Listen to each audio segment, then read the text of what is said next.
seem to be the only one who's taking the word of John Jones' fiance. I am taking her on her word that what she said was true. Until a conviction comes afoot and we get more details, all we have is a police report in which anybody who's been around police reporting knows that there's been a history of police reports with misinformation that omit information and add in details that do not need to be there or that did not even occur. Okay? Now, unless you live in some type of make-believe fairy world where every single thing that the police officer ever put in a report is true, then you can follow what I'm saying. Because there's false reporting it happens, okay? And who's to say that these police officers were not treating John Jones like shit, that had a biased perspective, a biased point of view about John Jones already? Who's to say that they didn't? And so let's go back to the time that the police arrived on the scene. Okay, security guard called, and now we have police arriving. They go talk to John's wife, who says she did not experience physical violence from John, and that she just wanted to be away from him for the time being, and that there was a little pulling of the hair. We don't know how hard he pulled her hair or anything of that nature. We don't know.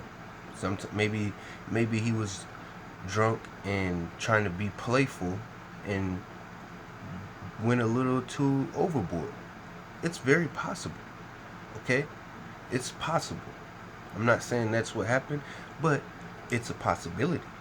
Now, again, police are here. They cuff John. He's drunk. He's in the middle of celebration. Okay?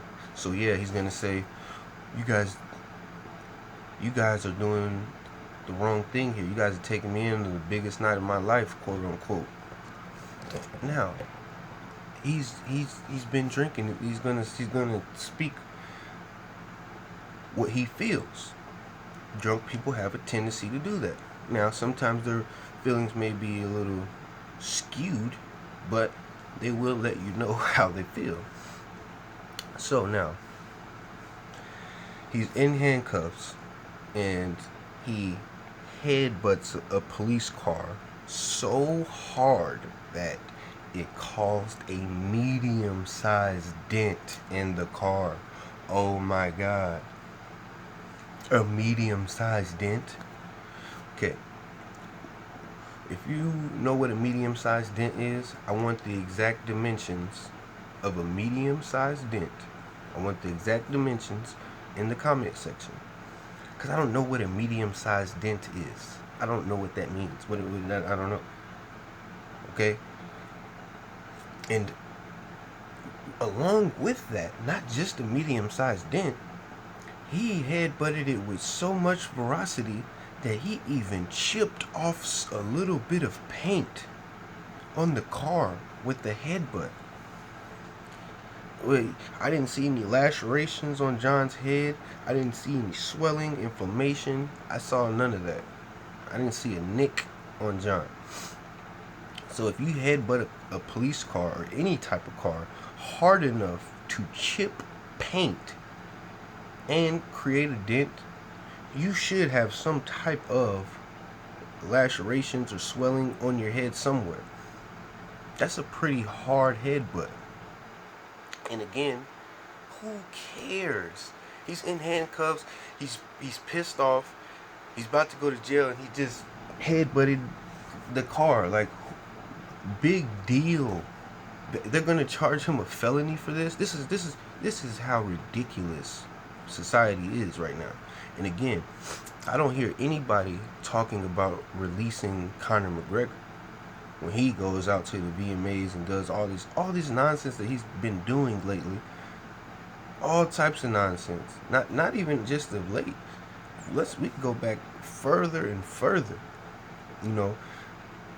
But again, nobody talks about the releasement of McGregor. But here we are talking about the releasement of John. Which I'm not. This is ridiculous. They're not going to release John, okay? And if they do, all that does is give John his freedom to go do bigger and better things. You know, it's an opportunity to do bigger and better things. Now, whatever he does with that, it's on him. But nevertheless, here we are now. Jon Jones is in handcuffs. He's a fighter. No matter what situation he's in, he's always going to wonder and line himself up with whoever he's in the room with or next to. That's just how you're going to think. You got all these cops around him, so obviously he's thinking like, well, if there's only one of me and there's all these cops and I'm still in handcuffs, they must be pretty scared. They must be. So I wonder how I would do against all these guys. And he does, and they're like, hey man, stop playing, John. We'll tase you, John. Yeah, it's just a bunch of police officers who could have been treating him like shit for him to even say that. Or they just ruined his night. Either way, he's in handcuffs. He's in handcuffs. And it's just a thought that popped in his head as a fighter who goes into cages to, again, rip people literally into pieces. To put so much pain, inflict so much harm and damage on somebody where they can no longer finish the fight. That's what John is paid to do. Okay? You can't just turn it on and turn it off all the time. And I don't think as fans we should expect that. Again, what makes John so great in the octagon is the fact that he is a wild man. And again, this is, if you guys have seen Rocky, you remember Mickey told Rocky, he said, you're not the same fighter you used to be, Rock. You're not. And you changed when you became civilized. Jon Jones has still not become civilized. And that lack of civility may be what's carried him this entire time in the octagon. And so what I would say to John is, when you're ready to retire, you gotta make a decision. But don't tell us that you're gonna stop drinking, because we don't believe you. And we never even asked you to stop drinking. So don't tell us that stuff, because it's not true, for one, and we never asked that. All we asked of John is to try, and anything else outside of that is ridiculous, okay? So again, as long as you're in the fight, John, stay in the fight. If you're in the fight, stay in the fight. Alright? MMA House, we on MMA Block, and we in the middle of MMAville. And yes, we keep it real.